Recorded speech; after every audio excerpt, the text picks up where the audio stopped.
Good morning, good afternoon, and good day wherever you may be joining us from. Welcome to another edition of The Digital Download, the longest running weekly business talk show on LinkedIn Live. Now globally We've all just given up now, haven't we? I really have. I was going to say, look how smooth it is when we just let Rob say it. Yeah. So smooth. The longest running business talk show on LinkedIn Live, now globally syndicated on TuneIn Radio. Today, we're talking about how listening leaders drive real change. We have a special guest, Howard Krais, to help us with the discussion. Co-founder of True, a company focused on helping organizations build winning cultures, Howard has over 25 years of experience in employee engagement and change communications. But before we bring Howard on, let's go around the set and introduce everyone. While we're doing that, why don't you in the audience reach out to a friend, ping them, and have them join us? We strive to make the digital download an interactive experience, so audience participation is highly encouraged. Right. With that, introductions. Adam, would you kick us off, please? Hello, everybody. I'm Adam Gray. I'm co-founder of DLA Ignite, and very much looking forward to today. I'm always looking forward to the show. Do you know, I find every one of these shows fascinating because we always have really interesting people on. So, as normal, I'm looking forward to the show. Absolutely. A quick pause. Andrew joins us. Good morning. Hi, Andrew Slessor. Hi, Andrew. For those listening, we waved to Andrew, and it's reported that Andrew waves back. All right, thank you. Tracy, good morning and welcome. Good morning, everybody. I am Tracy Borison, founder of TLB Coaching and Events, where we're all about authentic marketing that works and generates ROI as not just a cost center. I'm a super proud partner of DLA Ignite, and I love listening. Well, I also love talking, but I love listening, so I'm going to practice that one today. Excellent. Thank you. Welcome. Tim. Hi, welcome, everybody. I'm Tim Hughes. I'm the CEO and co-founder of DLA Ignite. And I'm famous for writing the book, Social Selling, Techniques to Influence Buyers and Changemakers. Excellent. Thank you very much. And myself, I am Rob Durant, founder of Flywheel Results. We help startups scale. I'm a proud DLA Ignite partner, and I'm famous for writing the book, The Social Enablement Blueprint. Stop pitching and start selling. Okay. For those listening, we're all holding up a book copy of Rob's book. Yes, thank you so much for your support. I know. I feel like I'm at my parents' house, so I don't have my access to my book repository. I can't hold up any of these books. And it was although to be fair, I do not have the hard copy of Rob's book. But Tracy, for the people listening, they didn't know that, though, did they? But they do now. I like to be authentic. Did you hear that in my intro? There we go. All right. As I said, this week on the Digital Download, we'll speak with Howard Krais. Howard has a rich background working in senior communications roles at companies like Johnson Matthey, GSK, and EY.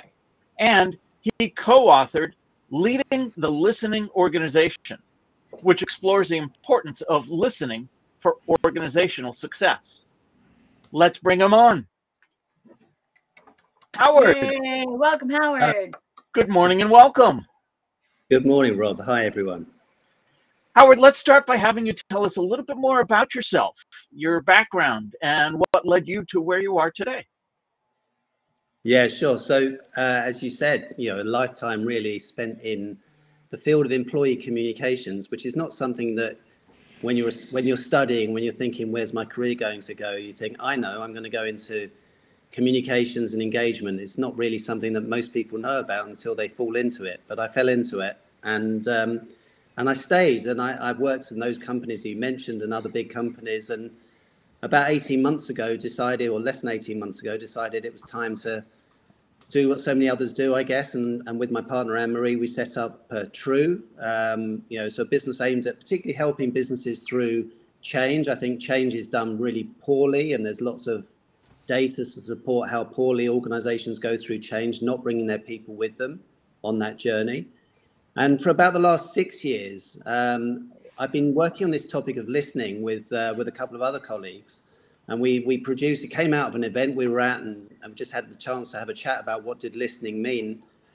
And I was a bit worried at that time, 6 years ago, pre-pandemic, that companies, well, communicators weren't listening rather than companies. You know, with this as we were seeing budgets being cut, travel budgets being frozen, people. So how, as a communicator, if you don't know where your audience is, how can you, how do you communicate effectively? I happened to go to an event. They ran a session called Open Space. Some of you will know Open Space, where you can really talk about anything. And with a couple of colleagues, that was in Copenhagen, Denmark, and with a couple of colleagues, we came back to the UK, and we decided that actually maybe there's some work to do around this topic of listening. It seemed to resonate with folks. And then over the next, I don't know, 3 or 4 years, we produced 4 reports. We did some best practice work. We did a small survey. We did a large survey with about 500 different businesses around the world. And then we did some focus groups. And then we thought, well, surely we're done now. And then someone, don't remember which one of the 3 of us, said, well, maybe we'll do a book. And that was the next thing. And then the book came out the end of last year, December last year. So leading the listening organization. And really, it's been a whirlwind tour over the last 6 months, sharing this message with particularly with communicators. But, the job that we have really is, how do we get this into a wider circulation? Because it's not just around communicators. It's also, there's lots and lots of people in the sort of HR talent world who have responsibility for and a stake in listening. And most of all, it's for leaders. Where I think the work has taken us is where we started thinking about this as a communications thing, and where the book's called Leading the Listening Organization on Purpose, because it's a leader thing. And I'm sure we'll get into that in the discussion. So over the next sort of 12, 18 months, I really would like to see how can we make this get this on leaders' agendas as much as on comms people and HR people type agendas. Excellent. Thank you very much for that. And that book again, Leading the Listening Organization.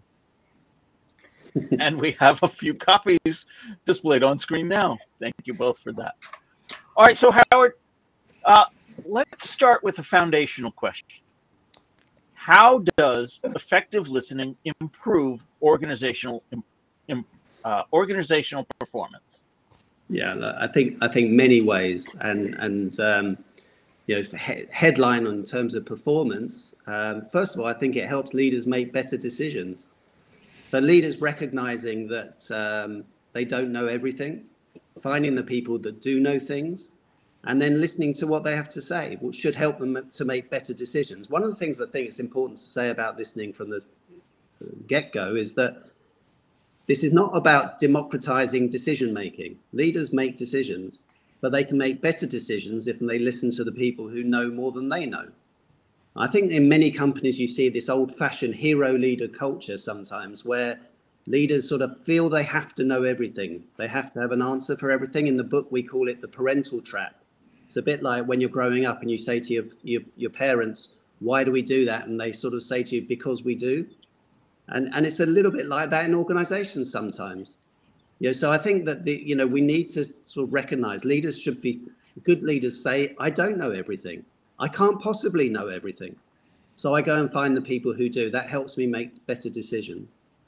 That's that's at the headline level. I think secondly, people, when you think about, one of the things when I'm doing events, and I start with the thing that says, think of a time when you personally felt listened to. Personal life, professional life, wherever.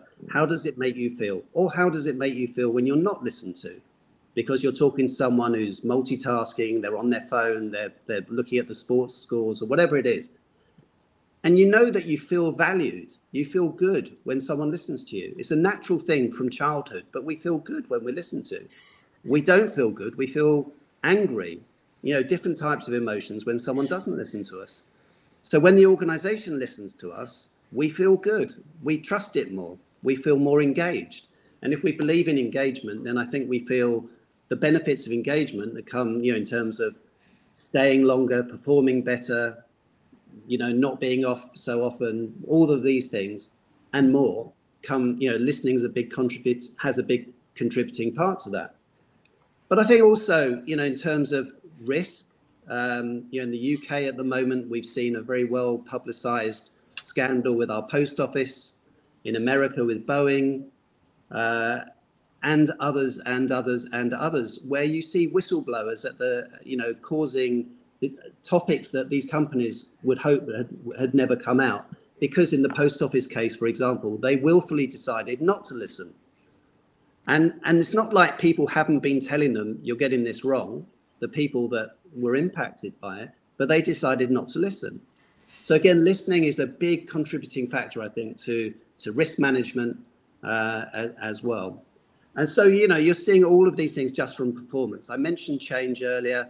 I think listening is critical in change, listening to people's worries and concerns, questions, suggestions. That helps you to build resilience. That helps you to go through change in a better way. So again, I think a huge part of where organizations are. Most companies I know also have innovation quite close to their set of values or wherever.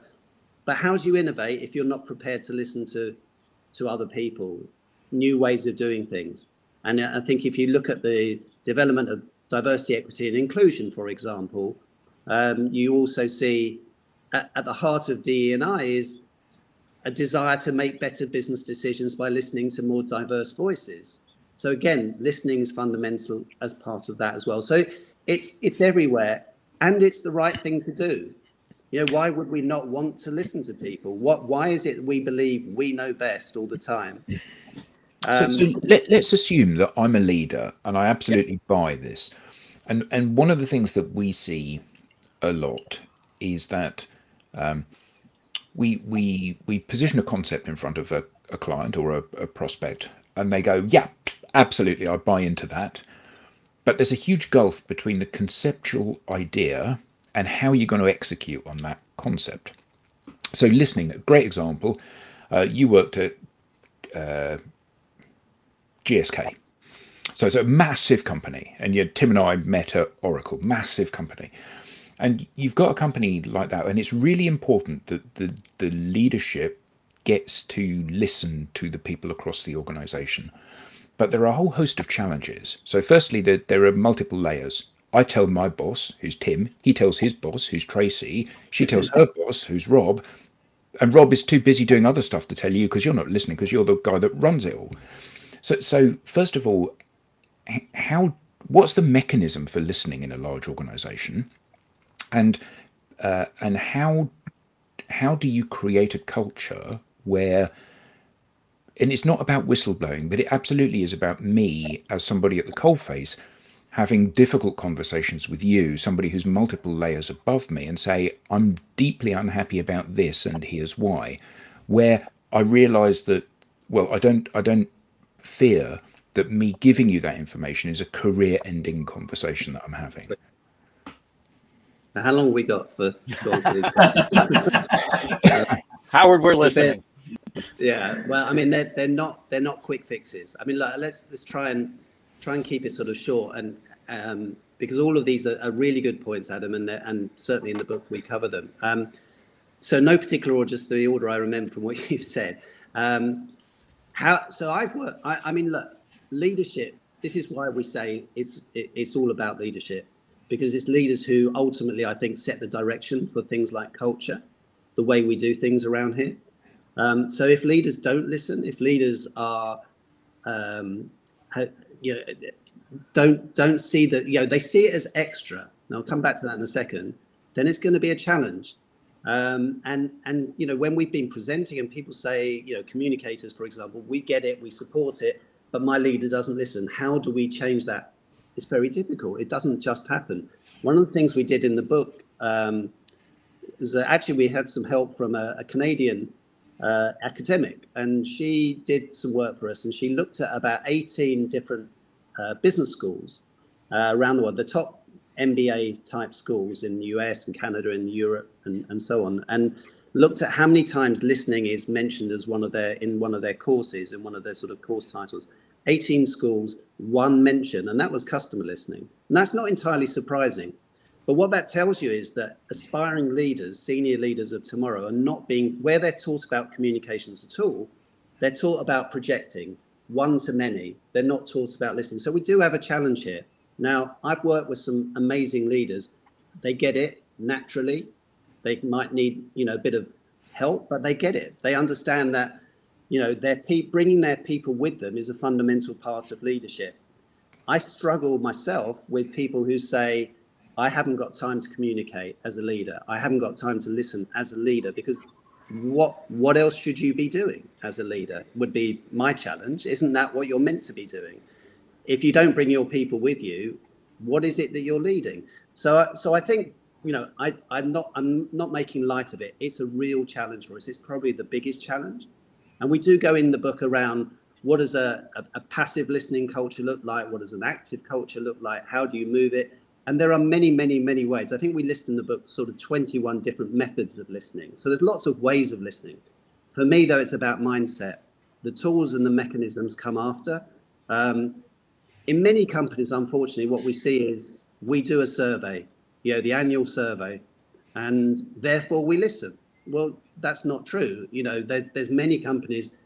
I'm very pro good surveys, and I'm very anti bad surveys. And my experience in some of the companies you've mentioned is they do bad surveys, but they do surveys, and it's the way we've just always done it. And we're locked into this process, and it becomes a process, and it's not actually helping you to improve because of what people are telling you. You're not actually listening to the voices. So look, I think there's lots of ways of doing it, but we have to start with leaders. We have to find leaders who get it, and we have to use them as role models, and then, other people follow suit. And in some of the places, I worked with a brilliant CEO at Johnson Matthey. She listened, she really believed in her people. And amazingly then, her leaders, her team, and the team below that, they got it too, because they could see the direction it was going. So it's not easy, but we need to find those people who are going to help show us what's required, I think. So I watched the Tim talk that you did, and that was really fascinating. And one of the things that you said in that, and I love this expression that you used, which was survey fatigue. Surveys are a really good idea, and you work within an organization, and you suffer from survey fatigue because you're asked so many questions. So explore that a little bit, because surely if I'm setting surveys, I'm asking for input. That's good, isn't it? So I don't believe that is the real meaning of survey fatigue. Actually, I think that I'm not. I think if we believed that the things we said in surveys were listened to and acted upon, even if it's not the specific things that I say, but I could see that the big theme coming out of a survey was X, and therefore we're going to fix X, and I could see it being fixed, then I'm more likely to come and answer the survey the next time. I think survey fatigue means I'm fed up with surveys that mean nothing, that nothing happens with.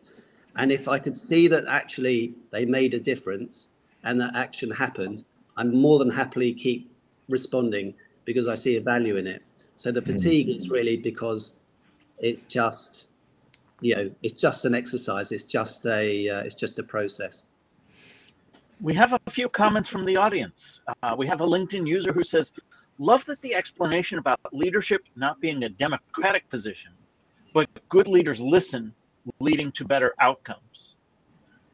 Janine Jackson shares with us, thank you for sharing insight about difficult conversations. I'm a sales leader from South Africa, and goes on to say, 100% love taking your people with you and the listening advice. Another LinkedIn user goes on to say, yes, bad surveys make things worse because organizations use them without doing the research required to gain understanding of the impact of the outcomes of the survey input. Andrew joins us again saying, are we now trying to humanize leader rather than running an organization by committee and dictating policies? And Stephen Welsh, yes, and it's a question of replying to surveys, listening and acting on it, avoids fatigue. Some great comments, and please keep them coming. Howard, I wanted to ask you this, though. Does an organization, well, let me preface it with this. I cannot envision many leaders, when asked point blank, do you listen, saying no. But does an organization need to have a formal process for listening to really confirm that they do in fact listen? Yeah, I increasingly think so. I mean, I'd also say my own view of what I've been doing for the last 20 years has shifted quite a lot, in terms of comms and engagement through the work I've done on this. And personally, and this may not be a particularly popular view, but I'd almost bin all the channels and tools that communicators just take for granted, intranets and newsletters and so on, and just focus on dialogue and conversation and listening. And the more that we can do that, I think the more that we'll find people are coming with us on this journey. And one of the things that actually we've developed, in the book, we have a sort of a template for a listening audit. So, to help people to look at how they're listening. And actually some work that with one of the other co-authors, Mike, we've done is to now take that and say, how can you actually say to leaders, you may well think that you're listening okay, because you do a survey, because you may be visible in some sites every now and again. But you probably have a very different view of, to what employees actually think. And there's probably quite a gap there. And I think sometimes as leaders, I think, we call the first chapter of the book's called The Age of Listening. And I talk a lot about that, why I think now is the right time to be talking about this topic. Now, why I think that actually it's more than just a sort of a nice idea, but actually making a big difference. So I do believe that leaders will increasingly think I need to be doing this, but I don't know how to, or I don't know if I think we're doing it because we do a survey twice a year or because we have networks or whatever. I assume that we're doing it well. But I think if you said, so show me where things that you've listened to have helped you make better decisions or have changed your mind, or where you've learned things that you didn't know and how you've sort of shared that with colleagues. I think that when you can get into those conversations, then you can start to get people to think, yeah, I can actually do this better. You mentioned that audit. So what are the common pitfalls in corporate listening strategies that the audit may help uncover? What are they getting wrong? Well, I think because they'll just assume that they are listening because they do a survey. I have my definition of listening is in a sense, in a nutshell, is hearing, but then responding appropriately. In the sense, the definition of listening is feeling that you've been listened to, if that makes sense. And otherwise, I think it's just being heard rather than listened to. So responding appropriately, for me, is both words have to work.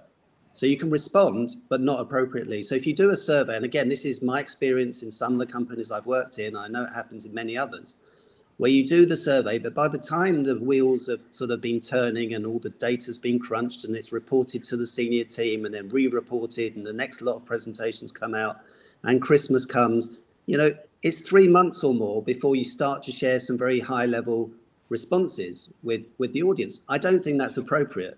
If I ask you, particularly these days, why am I not hearing tomorrow almost? Because the technology can do it. So I think you have to respond, and you have to respond appropriately. And appropriately doesn't mean necessarily anything happens as a result, but I feel that I've been listened to. I've sat in a room with really good CEOs with about 20 people, and those 20 people come out an hour later really thinking that they've been listened to, even if what the CEO was very clever at doing is saying, why can't you do something about this? I don't need to, or the company doesn't need to, but you could do it. You're empowered to do it. And they just didn't know that they could, or they were waiting for someone to push them. But they come out feeling that they've been listened to. So there's no action necessarily, but it's appropriate because in the context of that conversation. So I think that, that's sort of the standard I would want to hold companies to. Do people feel that they've been listened to? Do they feel that they have a voice? One of my other co-authors, Kevin, said this, and I've stolen it from him, but I'll still give him the credit for it, is that until very recently, I think there's been a lot of work around the topic of employee voice. And what's the difference between employee voice and listening? Is not much difference, really. I think we're talking about much the same thing. But I think what it is that until recently, the onus was on the employee. That's where we were with employee voice. And I think, Adam, as you sort of were hinting at, the things like psychological safety and, do I feel that my voice, I can do it? Do I want to do it? Put my head above the parapet and say something? Is it going to be, well received? Is it going to make a difference? Now, I think with listening, the onus is on the organization to probably achieve similar sorts of goals. But it's changed the sort of responsibility from the employee to the organization, which I think is a good thing. And it's not just about surveys. There are many, many ways of listening, as I said. And the employee and the comms and the HR people and the leaders need to get together and think, what are the best things for our organization? How do we bring together, the voices that are going to help us perform better? And I think that's the challenge we have today. I think one of the things that's coming up for me is, like, in a lot of different shows, we end up talking about values, human values and corporate values. And when I think about a lot of the values that you see on people's websites, I can't think of one where I saw listening. Right? And it's interesting though, because you see things like cares about people and those types of things, and then you look at some of the underlying activities that show people that you care about people, and I would say listening being one of those. And it's interesting that it doesn't seem to be making its way into clarity for people. And like a couple of people said, I don't think anybody goes into their day being like, I'm not going to listen to anybody today. But what I would love to just explore some of the things that, if we are people who care about listening, and people in the audience are listening and being like, yes, this is something I want to bring into my organization, what are those things that distract us from doing that? Yeah, look, I think there's just time as much as anything. It's like it's too much effort. We've got so much to do, and to some leaders this will feel additional. This will feel like it's going to take more. Now, I would argue in big change situations, transformation situations, that if you put in place the right things to allow people the space and time to work out what that change means for them, to feel that they've been listened to, as I said before, with their concerns and their questions and their suggestions and their ideas. If you do that, I think you'll get to where you want to get to much quicker and in a much more sustainable way. But I think I can understand too that by saying those sorts of things, for the leader who thinks, I will communicate, but we'll do a town hall and we'll do an email from the CEO or a newsletter article, then I've communicated. And the brilliance of our logic, everyone will just fall into line, and we can move much quicker. Unfortunately, I think that latter is how we do things, and I think where I'd like to be is very different. And I think we're making short-term savings in time, not really saying if we actually put the effort in, we can actually get to where we want to get to in a quicker and more sustainable way. But that thing of time, we've got a lot to do. People are under a lot of pressure, and I don't say any of this without recognizing that. I don't think that organizations are just chugging along, nice and comfortably, and here's another thing, oh, that makes sense, let's do it. People are under a lot of stress, a lot of pressure, and here's someone else saying, oh, you've got to listen, you've got to do this, you've got to do that. It's tough, especially going back to what we said before, if you haven't necessarily had to listen or seen other people have to listen to get to positions of authority. So yeah, I think it is. I asked the question actually, Tracy, whether I'm sort of naive here or just a bit romantic. Is that I think that when we get a new job, any of us, when we get a new job, we're super excited. We get that message that says, congratulations, you'll start on this date. You're really excited. You want to change the world. You're going to be part of a winning team, and you're going to really contribute to that winning team. And what is it that organizations do to take that excitement out of you? Which is, it's just, I've just seen it. It's just, why do we do that? People have got ideas. They want to be part of a winning team. They do care. You'll be surprised how much people care, I think, at times. Maybe the cynical head office has a different view. But look, I think that's why I ask him. Maybe I'm a bit naive about this. But I do believe that people have so much to offer us, to help us to get, let's say we're talking about sustainability. We're talking about DEI. Let's say we're talking about continuous improvement, real live business issues. Listening can help us to make better decisions and get us to where we need to get to. I remember reading about one of the great American leaders of yesteryear. It could have been Andrew Carnegie or someone like that. And, he acknowledged that he didn't have, not that he didn't have all the answers, that he didn't have any of the answers, but he surrounded himself with people that had all of the answers. And one of the things that he used to do was to go and just queue up in the canteen with the staff and then go and sit, at our table and join the conversation. So he could really keep his thumb on the pulse of what was going on within the organization. And I think that so often leaders run the risk of being in their ivory tower. When Tim and I worked at a large corporate together, at the head office, there was a fantastic canteen, and yet none of the senior leadership were there. They would always go out for lunch somewhere. And it seemed like such a squandered opportunity to actually get close to the very people that were making the things happen within the organization. And I think that often leaders are perhaps just unsure about how they can bridge the gap between themselves at the very pinnacle, at the zenith of the organization, and you and me, working at the coalface. Yeah. I remember going to lunch at Hilti in Liechtenstein. That they make drills and stuff. And in the canteen, all the leadership would sit in the canteen and would have their meal out there. And it was like, this is what we do. That's brilliant, isn't it? And it was like, this is like part of the culture of the fact, and the leadership are told not to sit in cliques. The fact that they have to sit down and they're not to sit with their mates or their friends or stuff like that, to get other people and to actually to have conversations. It was fantastic. I actually saw it while we were queuing up.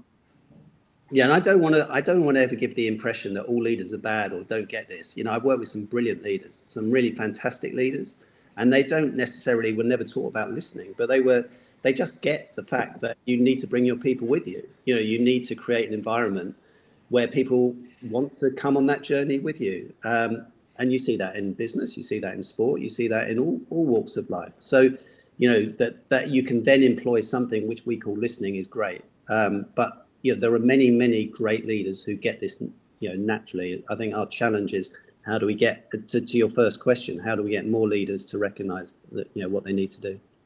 Do you think it's because listening is difficult? Because it may actually bring up things you go, well, that requires us to change, or that requires us to innovate. Yeah. Which for large organizations are hard things to do, aren't they? Yeah, I think even on the individual level, we talk about psychological safety often from the perspective of the person, the member of staff, let's say the employee who wants to say something. But our research certainly found psychological safety challenges for the managers and the leaders. What if someone asks me a question I can't answer? What if I don't agree with what, or the company have given me a line to give and I agree with the sort of challenge from the employees? Somebody said to me not long ago, they were talking to a manager in their business or a leader in their business who said, I don't want to ask that question because, quotes, it will open a can of worms. And it's almost like, well, why wouldn't you? But that's so yes, I think there is a mindset challenge. Yeah, I've got enough on my plate. I can do without opening that can of worms because I've just got too much on. So I think it is it's a tough one. Let's listen to some of the comments from our audience. Stephen Welsh shares, listening does not always lead to action. Yes, I think we heard Howard mention that earlier. Dana Poole shares, demonstrating active listening is best shown by follow-up actions. We have a LinkedIn user who says, if leaders learn to listen more, they can utilize their team to the highest level, using each individual's strengths to reach team and organizational goals. Flo Labrado shares with us, effective communication includes ensuring that the receiver gets it. They may not agree, but that they've at least heard. Another LinkedIn user sharing, poor onboarding and not hiring to true need creates the downward spiral of the disillusionment, in my opinion. And we have David Bellamy, who says, the people in the body of the organization are closest to the customer. Suppliers work with the process, technologies, and policies. They more often than not know what's working and what's not. Thank you all for these comments, and keep them coming. Keep your questions as well. We want to make sure that we listen. Howard, I have a question. So in like all of these things that we've talked about, if we need to create more space to listen, in your experience, where are some of the places we can look to find maybe less productive activities that we could trade away to replace with listening? Well, I think from a sort of communications engagement perspective, you know, I think there's a lot of stuff that gets done which has very little impact. One of the companies, I don't know, maybe I shouldn't say which, but one of the companies that I work for, a big company, did a lot of really good work on the sort of face of it to show on its sort of how it produced newsletters and it worked hard on improving its editorial, improving its personalization. But I just remember while I was working there, they were a really good sort of performing story would hit about 25, 30,000 people in their organization. Rarely went above that, and usually it was below. So that's all good and fine. But there's 100,000 people working in that organization. So all of that resource and effort was spent on a quarter of the organization. So to me, I was just always questioning, why are we doing that at all? Why are we not investing in the things that reach many more people? Why are we not creating that opportunity for people to have dialogue and discussion, conversation?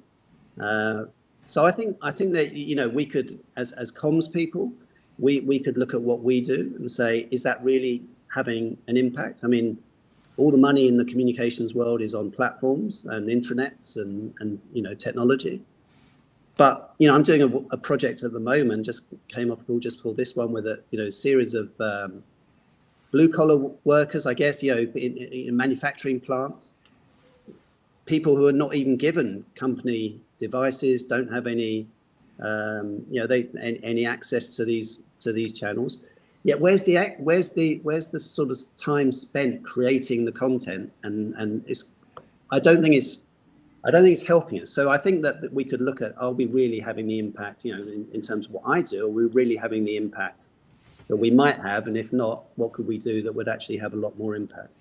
And I think that's where you get into this thing around encouraging conversation, listening, understanding what we could do better.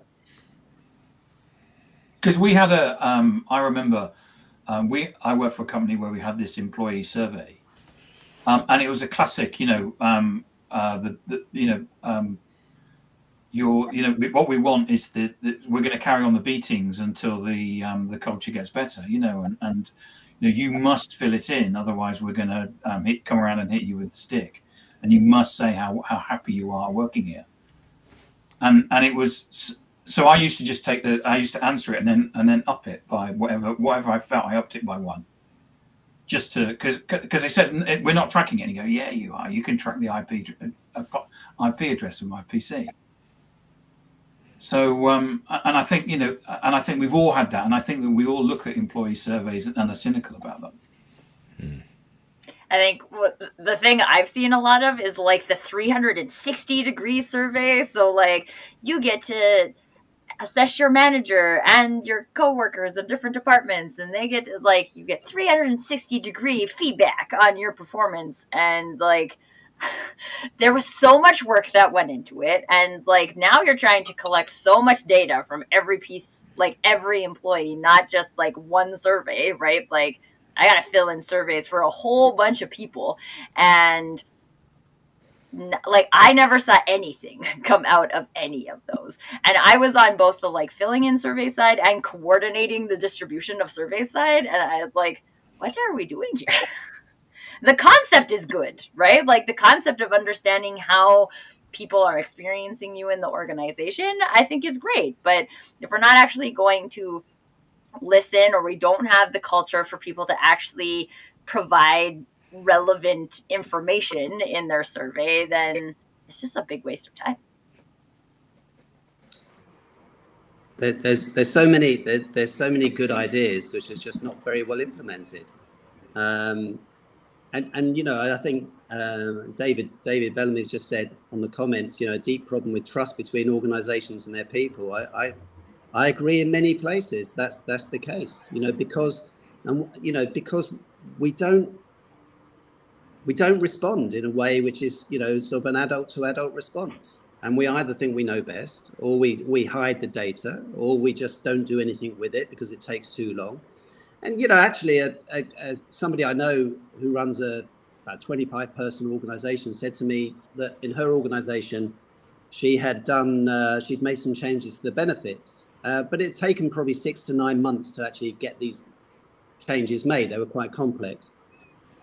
She said she was kicking herself because they came from, she forgot to go back and said, we've made these changes because these are what you asked for. And because it took so long, it probably didn't really have much of an impact that it might have done if she'd sort of reminded people that that's why that they'd made these changes sort of sometime earlier. So you've got to stay on it. I think you've got to sort of remember to do that. And again, it's not easy. I've been there, and you sort of get into these projects. They take longer than you think. You forget to sort of remind people. You don't want to over remind people. It's not easy. But, you know, people think, you ask me for my voice, I'll give you the benefit of the doubt. But if I don't see that you're doing anything with it, why would I bother doing it again? And then you get into this sort of lack of trust, and the point that you made, Tim, absolutely. Yeah, that suspicion, and that's where the psychological safety bits come in. If I say something, I've seen this so often, you know, in change. If I say something, do I really think that, I don't want to say the difficult thing because someone somewhere is going to note my name down. There'll be a list somewhere, you know, with all the difficult people. Now, I've never seen this list. I don't believe, and actually a lot of leaders would say they prefer the difficult people to the people who aren't difficult. But in the minds of the employees, I don't want to put my head above the parapet and be difficult, because that might come back to haunt me. So I think that there's some big issues, fundamental issues here, but they're all solved by leaders. It's a leadership thing. That's why it's not a communications thing in that sense. But isn't it there also an issue with the organisation itself, which is, you know, you're asking people across the organisation for feedback on something. You better be damn sure you actually want to hear what they have to say, because, you know, like Tim said, you know, when you are the company and you are saying to your employees, you know, it's a happiness review. How happy are you? What you are hoping for is that they'll all come back and go, 10 out of 10, this is my dream job, I love it, everything's rosy. When they come back and say, this is the closest thing to purgatory you can have on earth, you know, actually that's either shocking for you or potentially very hurtful for you if it's something that you feel really invested in. So how do organizations think about how they position in their own minds this ask of the audience? No, I think, I mean, let's not get sort of caught up in that surveys are the only way of listening, and that only once a year that you should hear these things. I mean, I'd be disappointed if it is purgatory that people were only just finding that out when they ran a survey. You know, that's why I think that being visible, using different methods of listening. You know, most companies have networks supporting different things, many different networks.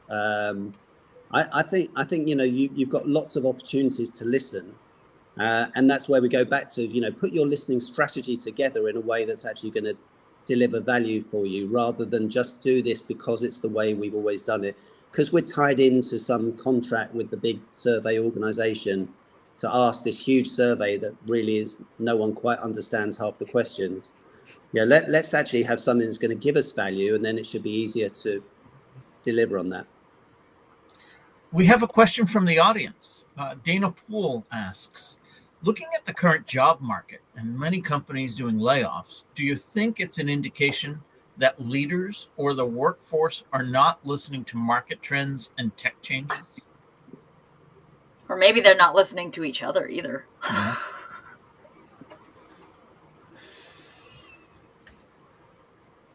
Yeah, it's interesting, isn't it?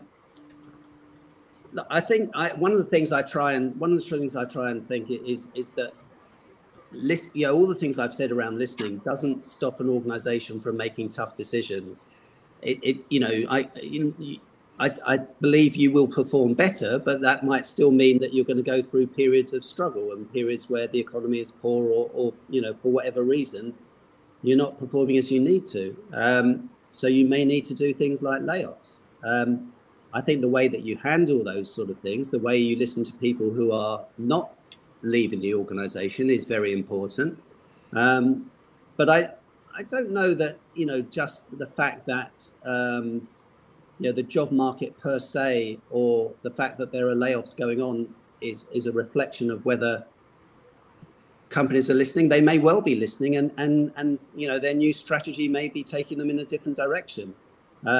So I don't know. It's an interesting question, Dana. I'm not sure that just because that there are layoffs and we have a fairly stagnant job market, I think, at the moment. I don't know whether that's. I mean, I think there's too many things to say. I mean, I think in this country, for example, in the UK, I suspect a lot of businesses have been waiting for an election to happen. A bit of stability. It'll be interesting to see where we are, I think, towards the end of the year. The economy hasn't been brilliant. So I'm not sure about, that's market trends. I don't know. I'm waffling a little bit here. So it's going to be, all of these things are part of it, I guess. What about the current trends of remote work and hybrid work? How is that impacting leaders' ability to listen? It's a really interesting question. The channels and the techniques to listen are there. You can certainly do many different things just because somebody's not in an office. Again, my question would be maybe I'm never a fan of rephrasing the question, but I'm more interested in whether the leaders themselves are interested in how people are doing. And when we talked about the age of listening at the beginning of our book, one of the things that we talk about is the pandemic itself. And I think what we saw in the pandemic is that companies lent in a way they never had done before, to how their employees were feeling, how they were dealing with that situation. There was more effort taken. Comms people were front and center of their businesses in a way they probably hadn't been previously. Now, some people say that we've lost some of that, that positioning that we had during the pandemic. I tend to think it's sort of 2 steps forward and 1 step back. I think that coming out of that, you see things like mental well-being far more on the agenda than you ever did. And again, if you're truly interested in mental well-being, then I think you have to be listening to how people are feeling, and other topics on that sort of ESG agenda. So I think that there's more. The opportunity is there. To listen if you want to as a leader, regardless of where your people are based, and hopefully taking the lessons of the pandemic. You will be recognizing culture is changing, ways of working are changing. Not for everyone, of course. I think sometimes on that debate we forget, the blue collar people, the hospitality people, the sales people, maybe not changing quite as much for them, but a lot of the debate seems to be just on the people who aren't necessarily in the office as much as they were, or maybe they're being told they have to come back in the office in ways that they're a bit confused by. So I think all of that, the listening part's really important. If you're making some changes there, if you're actually sort of starting to say we need you back in the office, you better be listening. Otherwise, you're probably going to have a real issue on your hands, I think, and helping people through that change. So I think it's front and center, Rob, of that whole piece. David Bellamy shares one of the things that organizations could do differently is try to get away from only finding out what they think is important, as in employer-led, and get more from employees about what they think is important, employee-led. Yeah. And I think I've shared this example on this show before, but I worked for an organization at one point that was like, what's important to you guys is what's important to us. So tell us what's important to you. And this was the like HR team, right? And so I went and I was like, okay, so like, 2 of the most meaningful things that we've done together as a business are these 2 things. And like immediately, without even thinking about it, they were just like, oh no, we're not going to do that.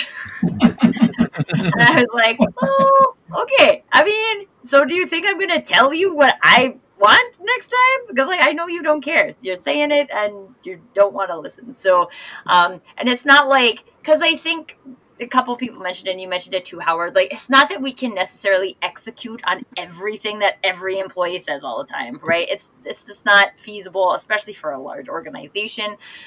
But that feeling that, especially if it's being prompted from you, that someone listens, and then very minimally, if they can't deliver it, they know what that does, like what that means to you, right? Like I wish I could, but I can't, fiscal issues or whatever. But I think there's a way to even present not being able to do things in a way that allows people to feel like you said that they've been listened to. And that's the feeling I think that's the feeling we could create more intention around. Well, you summed it up perfectly there, Tracy. I mean, why would you ask the question if you're not prepared to, if you only want one answer?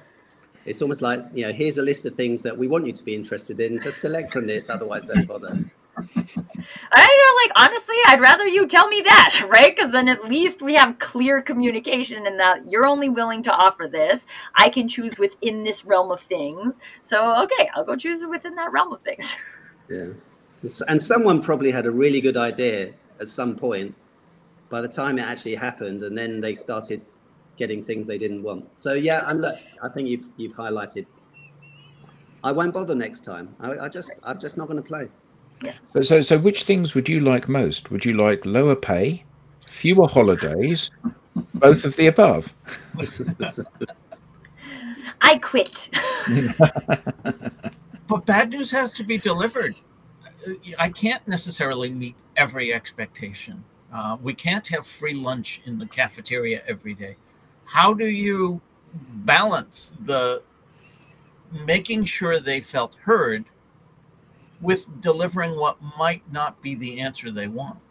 Yeah, I think I'm going to sum it up by saying, treat people like adults. You just treat people like adults. You actually talk to them properly, explain why things are, give them a chance to have go use the same terms, conversation, dialogue, on an adult to adult basis. I think you'd be surprised that people get it. They understand things are tough. People who are working in a company know that performance isn't great because the order book's not as great, or because the sales aren't coming through. They get it, right? And so I think treating people as adults will be a really good sort of way of just following.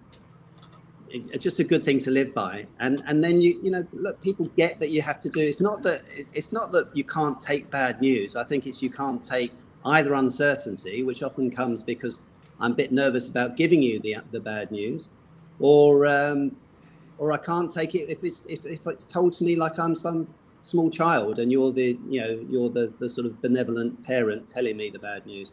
Treat me right, and guess what? I'll perform for you, and I'll come back and I'll perform the next day. Excellent. Howard, this has been great.